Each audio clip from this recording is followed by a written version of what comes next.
अस्सलाम वालेकुम नाजरीन और साफ़ डिजिटल के साथ मैं हूँ आमना मजीद। आज हम आपके लिए एक इंतहाई अफसोसनाक और दर्दनाक स्टोरी लेके आए हैं।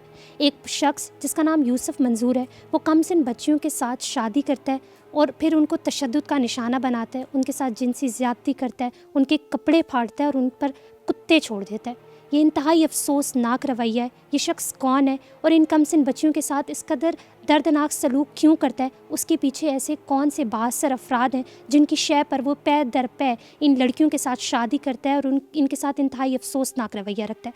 आज हम आपको मिलाएंगे एक ऐसी ही मुतासरा खातून से जो उसके बारे में बताएंगे। हमारे साथ वो मासूम बच्ची मौजूद है जिसके साथ उस दरिंदा सिफ्त इंसान ने इंतहाई दर्दनाक रवैया रखा, उनको ज़्यादती का निशाना बनाया, तशद्दुद का निशाना बनाया और ना सिर्फ उनको तशद्दुद का निशाना बनाया बल्कि उनकी फ़ैमिली वालों को भी ज़हनी टॉर्चर कर रहे हैं। वो उन जितनी भी वो एफ़आईआर दर्ज करवा रहे हैं उनको गलत साबित कर रहे हैं, उल्टा उन पे एफ़आईआर दर्ज करवाई जा रही हैं।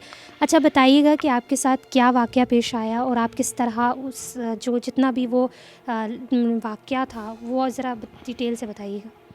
मेरी शादी यूसुफ नामी शख्स से कुछ अर्सा कबल हुई।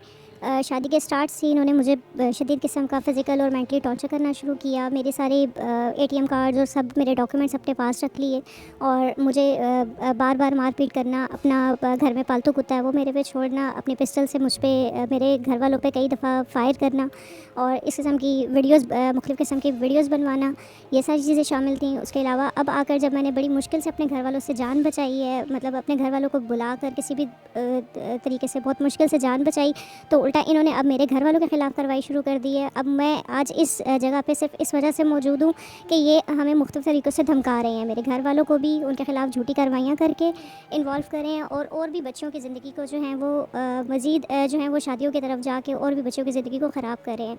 इसी शादी के दौरान के अरसे में मुझे ये पता चला कि इन्होंने ऑलरेडी और भी 5-6 शादियाँ की हुई हैं जिनके कुछ सबूत मुझे मिले। और आपसे कबल भी जो इन्होंने शादियाँ कर रखी थी? हाँ जी, मेरे से कबल भी इनकी बहुत सारी शादियाँ और उसमें जो बच्चियाँ हैं, कुछ बच्चियों को पता वो गुमशुदा हुई हुई हैं, उनका कोई पता ही नहीं है कि वो कहाँ जा चुकी हैं। और कुछ हैं जो उन्होंने अपनी जान बचा के किसी भी तरीके से जो है वो अपने घर वालों के थ्रू या किसी भी तरीके से वो अपनी जान बचा चुकी हैं। लेकिन अब आके ये फिर मज़ीद और बच्चियों की तरफ जो है वो शादियों की तरफ जा रहे हैं और हर दफ़ा इनका यही चीज़ होती है कि उनके माल हड़प लेना, उनके ज़ेवरात, उनके अमाउंट्स और इस तरीके से करना और फिर उनके घर वालों को जो है वो तशद्दुद का मतलब टॉर्चर करना, फिर उनको मेंटली टॉर्चर करना कि वो जो है वो इनसे किसी भी की तरह की जो है वो जान छुड़वा। अच्छा, आप आला अहदेदारों से या जो लोग हैं किसी को अगर आप कोई अपील करना चाहें इंसाफ की? मेरी बस उनसे यही अपील है कि ये अब आके जो भी हमारे ख़िलाफ़ कार्रवाइयाँ कर रहे हैं ये उन कार्रवाइयों को जो है मज़ीद आगे कंटिन्यू ना कर सकें। और दूसरा ये कि और भी बच्चियों को जो है वो इन वहशी और दरिंदे सिफ्त इंसान से जो है वो बचाया जाए, उनकी जानों को। नाज़रीन, वो दरिंदा सिफ्त इंसान यूसुफ मंजूर जिसने कमसिन बच्चियों के साथ इतना जुल्म किया, तशद्दुद किया, उसके खिलाफ़ कौन सी कानूनी कार्रवाई की जा रही है और उसको कौन सी मुतवक्का सज़ा मिलेगी, इस हवाले से जानते हैं। हमारे साथ मौजूद हैं और साफ़ डिजिटल के क्राइम रिपोर्टर ज़मान मुग़ल साहब। अस्सलाम वालेकुम सर। वालेकुम अस्सलाम वरहमतुल्लाह। सर, ये यूसुफ मंजूर जो दरिंदा सिफ्त इंसान है, जो कमसिन बच्चियों के साथ जुल्म कर रहा है, उनके साथ तशद्दुद कर रहा है और फिर एक नफ्सियाती मरीज़ की तरह जो है वो बाहर निकल जाता है और कुछ भी कह देता है, उस हवाले से बताइएगा उसके खिलाफ़ कौन सी कानूनी कार्रवाई की जा रही है और कितनी एफ़आईआर्स कटी हैं? ये मालूम हुआ है कि थाना सब्ज़ी मंडी जो इस्लामाबाद का थाना है, वहाँ पे यूसुफ मंजूर के ख़िलाफ़ एक मुकदमा दर्ज हुआ है जो उनकी एहलिया ने दर्ज करवाया है। और इस मुकदमे में जो उसकी कंस्ट्रक्शन नज़र आ रही है, बज़ाहिर ये फ़ील होता है कि पुलिस की जानब से लगाई जाने वाली दफ़ात काबिल ज़मानत हैं।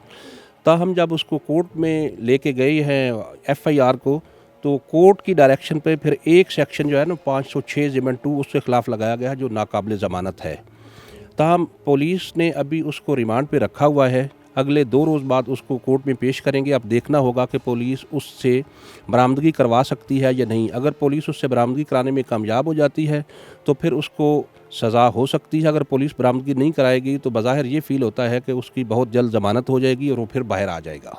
अच्छा सर, बताया जा रहा है कि तकरीबन 6 महीने कबल जो है वो एफ़आईआर कटी थी और अभी जाकर वो जो है वो उसको पकड़ा गया, इस हवाले से बताइए। ज़राए का ये कहना है कि यूसुफ मंजूर जो है वो एक बासर आदमी है और उसके पीछे एक सियासी जमात के लोग भी जो है उसको सपोर्ट करते हैं, जिसकी वजह से पुलिस ने उसको गिरफ़्तारी में टाल मटोल से काम लिया है और वो 6 महीने तक गिरफ़्तार नहीं हो पाया।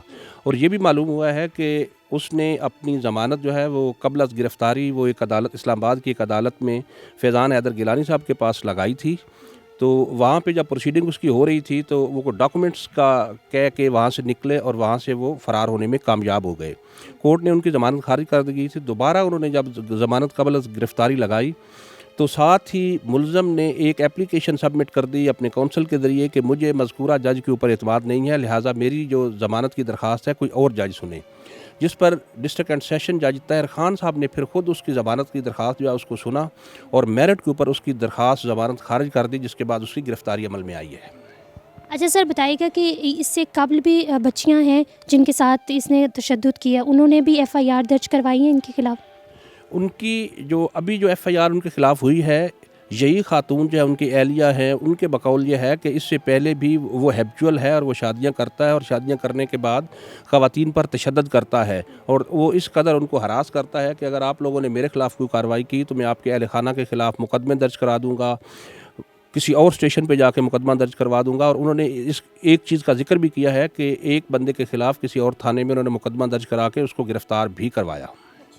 सर, आपको क्या लगता है इस केस का क्या नतीजा निकलेगा? क्या ये जो आदी मुलज़िम लगता है, क्योंकि ये जिस तरीके से शादियां कर रहा है अभी भी एक ज़ौजा होने के बावजूद जो है वो अगली ढूंढ रहा है कि मैंने शादी करनी है, तो आपको क्या लगता है कि इस केस का क्या नतीजा निकलेगा? क्या इसे सज़ा मिलेगी?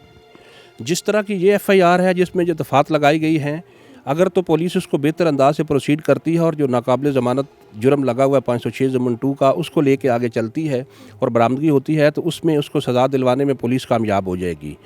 और दूसरा ये है कि जिस टाइप के उसके जराइम की चीज़ें सामने आ रही हैं, पुलिस को ये चाहिए कि उसी हिसाब से उसको ट्रीट करे ताकि आइंदा वक्त में वो कोई किसी और बच्ची के साथ ऐसा वाक़या पेश ना आए, ताकि वो किसी और बच्ची को हरासमेंट का निशाना ना बना सके।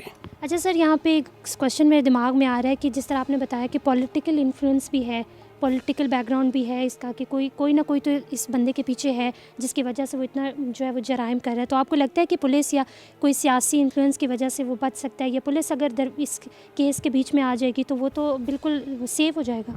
असूली तौर पे तो ये होना चाहिए कि जो ज़राए ये बता रहे हैं कि एक सियासी जमात के लोग उसको सपोर्ट करते हैं, उन लोगों को भी सपोर्ट नहीं करना चाहिए, चूँकि बच्चियाँ बहनें हर किसी की साझी होती हैं और उन्हें भी सपोर्ट नहीं करना चाहिए। और अगर वो उसी रूटीन में जैसे वो पहले सपोर्ट कर रहे हैं वो सपोर्ट करते रहे तो मुझे लगता है कि पुलिस बेहतर अंदाज में कार्रवाई नहीं कर पाएगी और वो बंदा बहुत जल्द जो है वो रिहा भी हो जाएगा और शायद इस मुकदमे से बरी होने में भी कामयाब हो जाए।